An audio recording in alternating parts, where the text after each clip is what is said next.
And I'm here with Chris Beard. Chris, thanks so much for being here this morning. No problem. Now, let's talk about piercings. You obviously have some, you do piercings. What's the biggest misconception that people have about body piercings?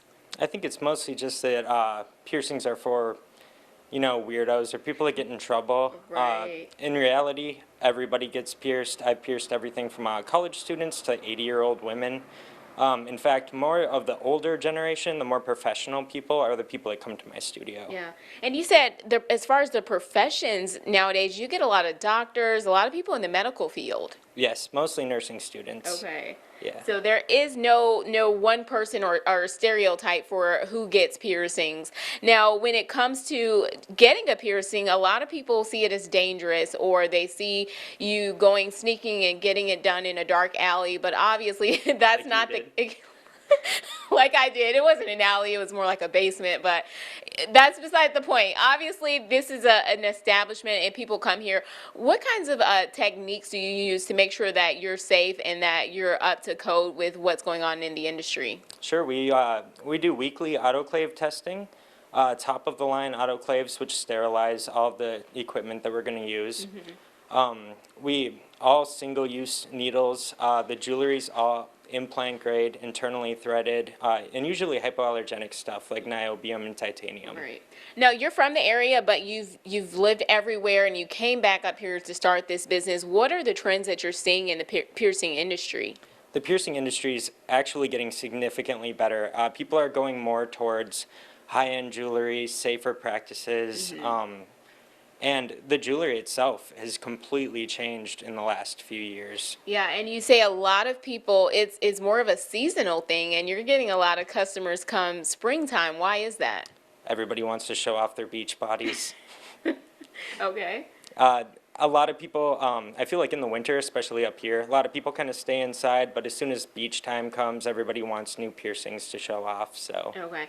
And as we see the different piercings that you have the gauged ears. How do you do something like that? Is it a special weapon that you do, or is it a technique? No, slowly stretching over time. Basically just larger gauge jewelry each time. It actually hurts less than getting pierced the first time. Really? Yeah. And it's not a weapon, to clarify, but you say that It could be. it could be. But you say you just basically put bigger earrings in there over time to stretch out the hole. Yep, exactly. Okay.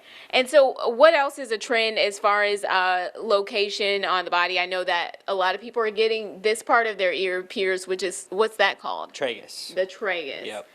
Triple forward helixes are still really popular. Opals are getting bigger. Everybody loves opals, the flowers, cluster stuff. It's really just whatever's pretty, and it does come in waves. Every now and then, something will show up online or something, like a famous person will get a piercing, and then that's all we'll do for like 2 weeks. Right. Now, you have tattoos, you have piercings, but you say they're two separate industries, and you don't want people to mix the two up. Why is that? Mostly just because you can only really do one or the other.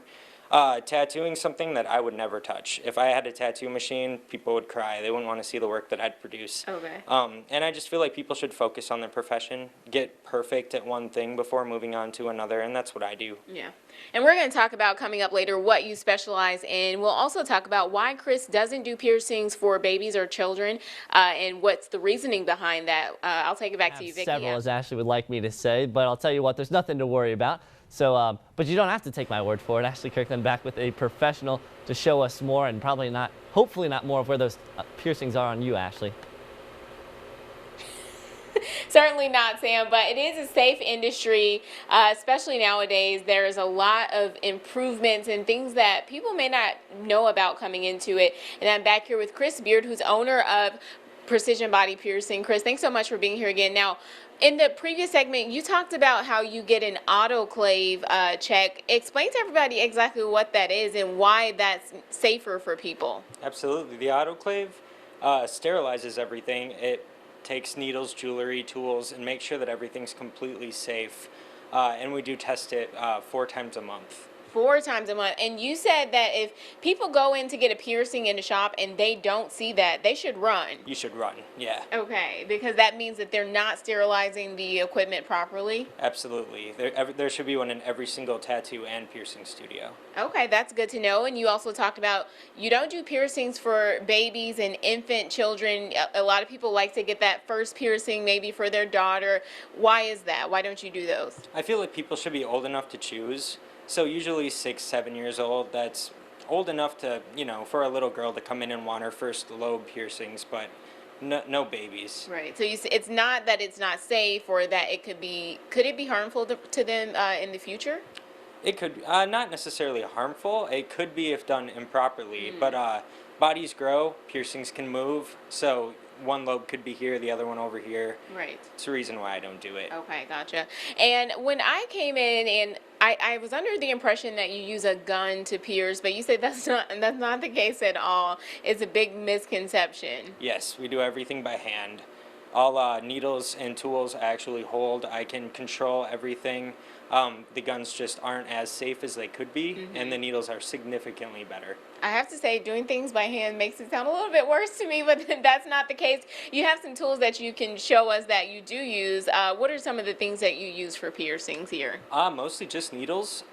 Most stuff's done by hand. The tools that I do use, I actually keep down in these drawers. They, I have disposable stuff like that. Some stuff that's not sterilized, but ready to be sterilized and prepackaged instruments. Okay, as well. can we just see what those look like? Yeah. I know they're not sterilized, but you definitely want to put people's mind at ease that it's not something that is going to really hurt them as they might think. Absolutely. Okay. And where can people find you? You've been around for about 1.5 years now. Where can they find you online and physically at the store? Yeah, I'm on Instagram. My Instagram name is Chris X Piercer X. And my Facebook page is facebook.com/Chris the Piercer. Chris the Piercer. Thanks so much for easing our problem. mind about piercings. If you want to see Chris, it's a seasonal thing. You're getting a little spring piercing fever. Make sure to come down and give him a check out. I'm Ashley Kirkland. Stick around for more of your TV6 Morning News.